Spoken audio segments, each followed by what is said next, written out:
एक बार फिर से सारा जिम्मेदारी तायरा के ऊपर छोड़ के जाता नहीं। राहुल, हर जिम्मेदारी हमारा। विक्रम का कमांडर मनोज बोल रहा हूँ। विक्रम शहीद हो गया है।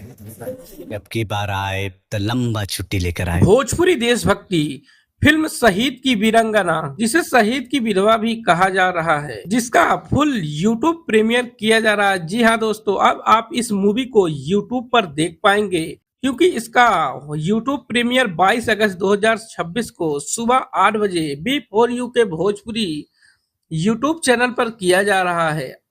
अगर दोस्तों आप इस मूवी का बेसब्री से इंतजार कर रहे थे तो आपका इंतजार हुआ खत्म, क्योंकि इसे 22 अगस्त सुबह 8 बजे B4U के भोजपुरी यूट्यूब चैनल पर रिलीज किया जा रहा है। दोस्तों, इससे पहले इस फिल्म का वर्ल्ड टेलीविजन प्रीमियर 15 अगस्त 2026 को टीवी पर किया गया था। तो वहीं दोस्तों, मुख्य स्टार कास्ट की बात करें तो इसमें आपको राकेश बाबू और अंजना सिंह नजर आएंगे, जबकि इसके निर्देशक प्रवीण कुमार गुडरी हैं और संगीत ओम झा का है। कहानी को लिखे हैं अरविंद तिवारी ने। निर्माता संदीप सिंह, अविनाश रोहरा व रामा प्रसाद जी हैं। तो दोस्तों, आप इस मूवी को देखिए और कमेंट करके बताइए कि आपको यह मूवी कैसी लगी।